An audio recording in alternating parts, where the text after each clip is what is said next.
Hi, I'm Jessica Ardeal. I am a certified body talk practitioner with the International Body Talk Association. And today we get to speak with Lauren Brim. Lauren, you are a certified body talk practitioner out of Santa Monica, California. You are a sexual coach for women, and you are the author of The New Rules of Sex, a revolutionary 21st century approach to sexuality, relationships, and love. So, Lauren, thank you for bringing your expertise to the panel here. I really appreciate you taking the time out. You've worked in the healing arts for over 10 years as a teacher and a practitioner, and you've traveled across North America, Europe, Africa. Can you tell us a little bit about how your journey has led you around the world? Yeah, definitely. I think I've always just had that travel itch in me and wanted to experience other cultures and other countries, other perspectives, essentially, of Yeah. ways of viewing life, ways of living life differently. And I think that all of that has been really important in how I work as a practitioner, because as a practitioner and a coach and a healer, how we help people in their journey is by really seeing them and really having that understanding, and traveling all over the world has enhanced my own understanding, and I'm plan to just keep I just continue traveling and learning, and all of it feeds into my work and my writing, and it's a lot of fun. And I just realized, did I just introduce you as a certified body talk practitioner? You are advanced. So That please is true. forgive my, I don't know what I'm thinking. Of course, I know that. We're interviewing advanced certified body talk practitioners and instructors. And, as CBPs, certified body talk practitioners, we do utilize the body talk protocol chart to navigate the priority of what needs to be addressed in that moment. And there is actually a section that addresses body image, including sensuality and sexuality. And Lauren, you take us one step further, kind of off the charts a bit, right? In that you specialize in women's reproductive sexual health. So, can you give us a glimpse into how that came about? Yeah, definitely. So I had been doing body talk for many years and probably hadn't had sexuality coming up in sessions very much. I do know that in my early days, I had a lot of women who had given birth, and I was working with that population some. But I think, like most practitioners, we're not really trained in how to talk with clients about sexuality. Sexuality is pretty taboo in our culture, so we're not comfortable with it coming up. So it didn't come up for me very much. And when it started to become sort of more of my focus was when I was studying to be a midwife, and I started having my own reproductive challenges and sexual health challenges. And that's what made me see that Western medicine was not enough. And even Eastern medicine and body talk to that point wasn't enough for me. And I had to go on my own journey and find out what's really going on in the reproductive and sexual system. And what I found is that that system, like we know in body talk, is not separate from the other systems of the body. And it's not even separate from the family, from the culture, from, memories that took place, things that took place before we were even on the planet. So I started looking to our sexual history as a culture. I started looking at the dynamics of sexuality with my parents, between my parents, and their relationship to their parents and their culture. And I started seeing that our relationship to sexuality is much more complex than, oh, I started having sex at this age and these have been my partners. If you only look that far, in my experience, you won't help the person heal. So that is how I got started. I was able to heal my own reproductive sexual system. And then in doing that research, I wrote The New Rules of Sex. And now I have the absolute honor and pleasure of working with men and women, but particularly women, on healing sexual dysfunction, pain, any problems with the reproductive system, any issues relating to sexuality, shame, lack of pleasure, even just sometimes answering people's questions. They sometimes people just have really basic questions, and it's amazing they've gone so many years without getting the answers. So that's what I Yeah. do. Tell us, Lauren, about your book, The New Rules of Sex. Where can we go to get a copy, and why do we want to pick a copy up and read it? Okay, well, you can get a copy on Amazon through Kindle, Kobo, Nook. It's available as an ebook in all those different forms. And the reason you want to pick up a copy of The New Rules of Sex is because it's a sexual re education. So we are all limited by our education. Education teaches us how to view history, how to view mathematics, how to view science. And so it puts us in a little box. And we've all had a sexual education. We might not realize it, but we've had one. And it's a combination of the little bit we got from our parents, the little bit we got from school, what we picked up from friends, what we picked up from lovers, and then the media sort of thrown in. And so I come in with the new rules of sex, and I provide a sexual re-education in regarding the emotions, regarding health, regarding disease. And it's a what's called a sex positive approach. So it views sexuality in a very positive way and allows you to sort of change your perspective of sexuality, to re-educate yourself.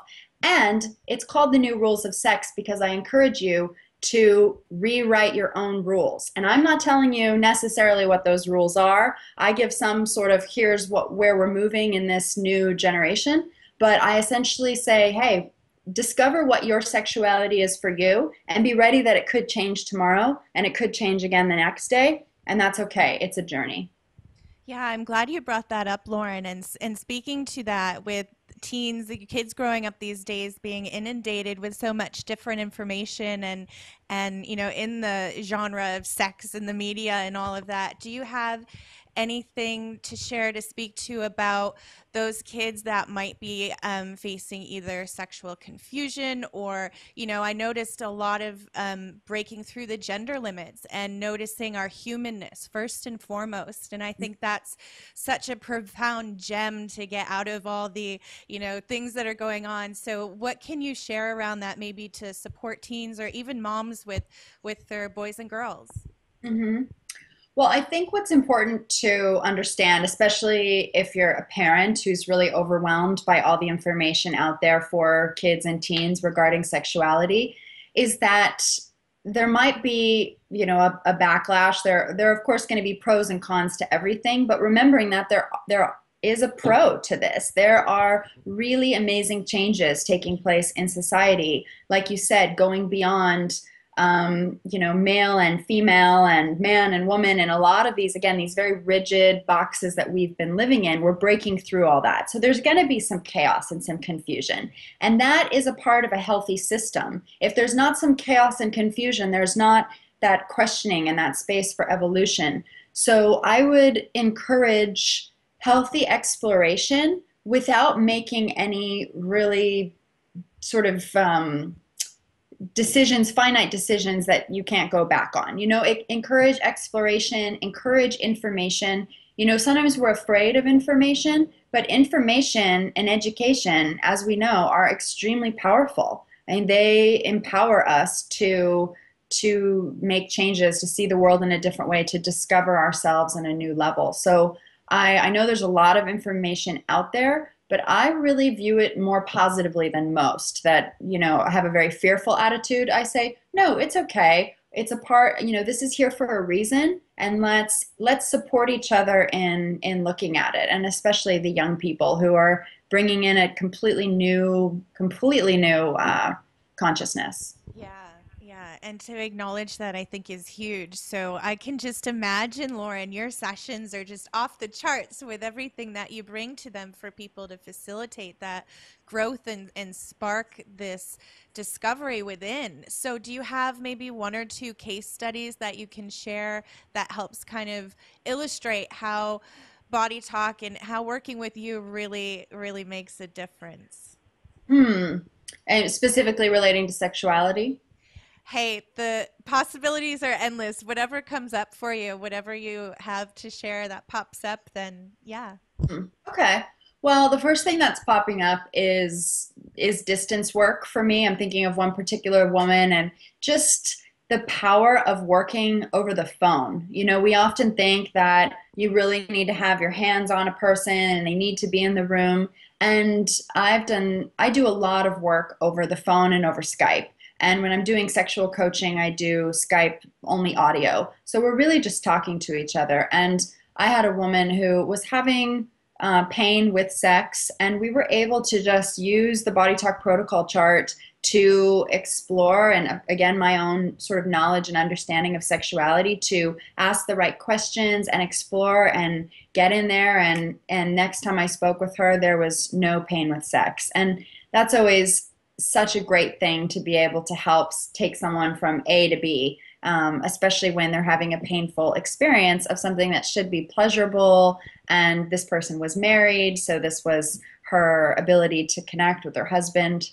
So that's one case study that I'm thinking of. That was a very quick transformation. She had been working with me for some time, but it only brought that up sort of. People have to develop a certain comfortability, a trust with you often before the sexual issues can come up. I usually find it takes at least a couple sessions before you can really dive in, unless they come to you specifically for the sexual piece. But I often find that people don't know they're coming to me to work on sexuality. They're just drawn to work with me because their knee hurts or their stomach hurts, and then I end up finding out that they think they don't like sex, or they've had pain with sex for many years, or they have no libido or whatnot. So that's always very interesting. Another case study, I'm thinking about a man that I also worked with over Skype, and he was very troubled by a fetish that he had. And one of the approaches that I take is to really embrace wherever someone's at. And I think that that's one thing that my training as a body talk practitioner has really taught me, and just how to just really be with someone with wherever they're at, and not say, oh, well, that's wrong and you need to change that, and this is what healthy looks like. How do I know what healthy looks like? But what I worked with him on, and when we really had a breakthrough, was when, and it was a breakthrough for me as well, because I had never used this language, was I talked about developing his sexual palate. And it made me think about, some people who can like only eat steak and potatoes, or kids that will only eat hot dogs. And it's like, okay, it's okay if you only want to eat that, but let's try to gently expand your palate, because there's so much to enjoy in the world. So as soon as I didn't have the approach of shaming or trying to take away or saying, once you try to pull, someone's going to pull back, right? It was embracing that and then letting him expand his sexual palate. And that worked so beautifully. And the erectile dysfunction literally cleared up in the very next time he had intercourse. So that was a very cool moment for me in case study wise. Yeah, these stories are so amazing. And, why do you think it's so hard for us, especially in, the US culture, to even contribute or be willing to explore something a little less tangible to bring about those physical changes? I know the tides are changing, and there'll always be a swirl of mix of consciousness and awareness around that. But what can you suggest to boost people's ability to be more open to what their body has to tell them and offer them? You're saying to clients who are sort of hesitant to use energy medicine or a consciousness-based approach? Yeah, do you ever get any skeptics? I typically don't draw in a lot of skeptics. I draw in people who are really ready to make those changes and really get the work. But what I do say to people is that I often suggest they look at the language. Our language, especially for me, having traveled and studied Spanish and French and German, it's so fascinating what you learn about a culture and their belief systems based on the language. And all you have to, looking at English, I'm sick to my stomach, I'm worried sick, I'm heartbroken. It's like, we have all of these expressions that show us what part of our body is being affected by those emotions. And so I think that is such a beautiful indicator of how our emotions affect our body. So of course, to really free up the physical body, we have to look to the emotions, and in that emotional reaction is a belief system, a perspective, a button, as some people call it. There's some pain there, something that pains us, and so that's what we're looking at with this work. And I don't often describe it as energy medicine or whatnot. I just sort of talk with people about this is what we need to uncover. We need to find out what is the emotion, what is the story, what's unresolved in your mind. And I like in French the word, well, you can't say mind. The only thing you can say, it just translates to spirit. What's unresolved in your spirit that needs to be resolved so that your body can be free, so that your mind can be free. So you're not so troubled by something. And the body talk protocol chart helps us find that which you're slightly unconscious of and make it conscious. And once it's conscious, you can resolve it. It's usually the slightly unconscious piece that has you stuck. Yeah.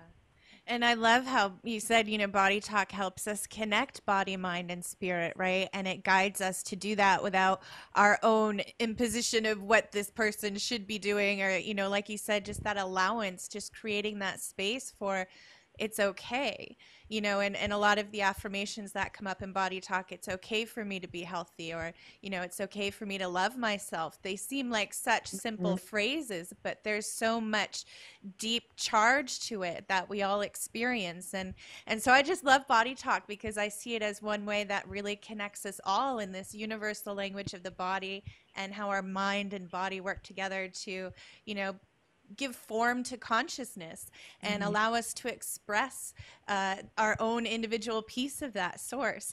So, is there any other story through your travel where you've come across something where you're just like, wow, this Body Talk is really amazing, or something that just stands out maybe in your travels in Africa or across Europe?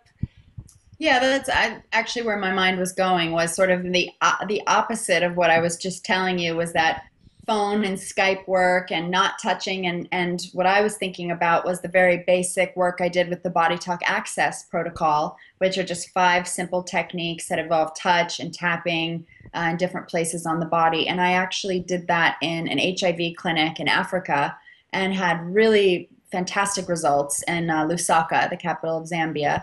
And the way we set it up was that people would walk to the clinic to get their antiviral medication. And in order to get that, they'd have to meet with the physician's assistant. And if they complained of, stomach pain, vomiting up their medication, problems sleeping, any sort of dis-ease or lack of wellness, the physician's assistant would offer my services. And I was across the hall in a room. And so it was great because there was really that person deciding that they wanted it. It wasn't just done on everyone in the room. It was recommended by the physician's assistant, the doctor. So people, already have the placebo effect sort of working for you there. And I had people come across, I'd work on them for 10 minutes, and I didn't really say that much because I didn't want to seem like I was doing energy medicine, because people don't really believe in that, and they'll likely believe that it's witchcraft or something like that in that part of the world. So I just made it very much about the breathing, the touch, and the tapping. And I got phenomenal results. I mean, I had one woman who walked back to the clinic to just say, I've never slept so well in my whole life. And, just watching someone who's like in pain go and have that pain leave their body while you're working on them, especially in a place with such limited resources. That was really an amazing experience. So it just showed me, here you have this really sort of out there consciousness work and generational stuff and this and that, and then you have something so basic, which is just hands-on, no talking, person to person, and how helpful that is as well. So I've definitely seen the full spectrum of the body talk system at work. Wow, that's so, I mean, it just touches my heart to hear that, just to help ease that suffering that is the human condition, right? And do you have a favorite part, Lauren, about Body Talk, or, is there a favorite aspect to it that really just kind of, gets you excited? Well, I have to say probably it is safe to be sexual. The body talk active memory belief system. I think that there's so much that comes up in that phrase. If you say it is safe to be sexual, and then you just listen to what your mind spits out when you say that, maybe it says no, it isn't, or okay, but if it's this, or whatever your mind dishes out. I mean, you can take a look at that without even doing a session. I encourage those listening right now to just say, if you say it is safe to be sexual, does every part of your body go, Yes, it is. Or is there some little voice of resistance that pops up, and how can you just sit with that and observe that? My other favorite part of the protocol chart has to be the emotional release in Bodygenics. I think I remember this woman who had had pain. She was a teacher. She had had pain for over a year in her pancreas region. They had gone in and taken out her gallbladder. They had done a colonoscopy. They just could not figure out what was going on with this woman. And it was her second session with me, and we did a Bodygenics emotional release. And it was the first time I let myself sort of break the body talk rules.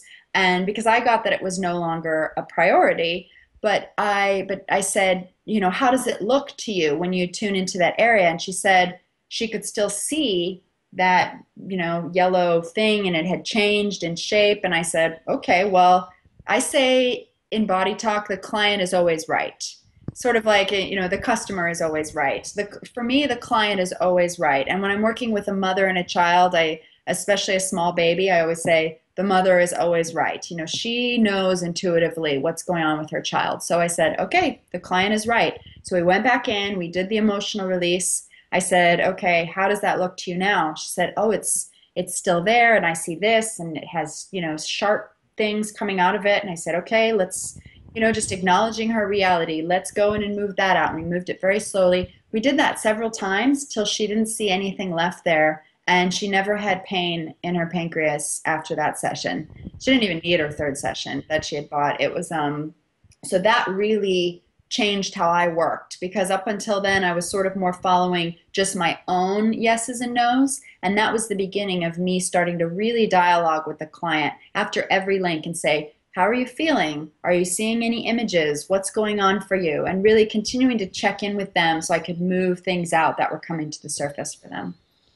Wow, that's such a powerful story, Lauren. I mean, it's just that visualization with colors and shapes and putting it in a context that the brain can reevaluate in a way that it can make those shifts and shimmy those frequencies of energy and building up into those particles and molecules.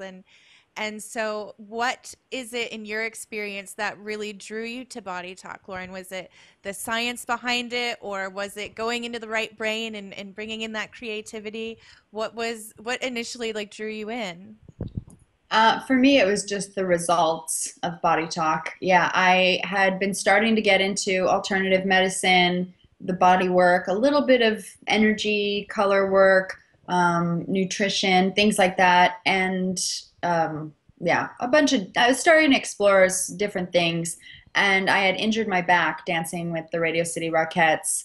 I had actually fractured my L5 vertebrae, and I was having back spasms and was going through a really challenging time physically. And my friend's mom gave me a body talk session on her couch in her living room. And I went off my painkillers and my muscle relaxers that same day. And that was really life changing for me, because not only did I get those results, but I realized that I had been seeing these healers for a few years now, body workers, whatever you want to call them, and I had secretly been wanting to do that. But up until then, they had all been these big, tall men who could manipulate the body, and they had walls covered in certificates, and they had tons of expensive education. And I just thought, oh, I'm like a poor dancer. I'm never going to be able to do that. And I'm sure also it probably impacted me not having any women in my life who did that as well.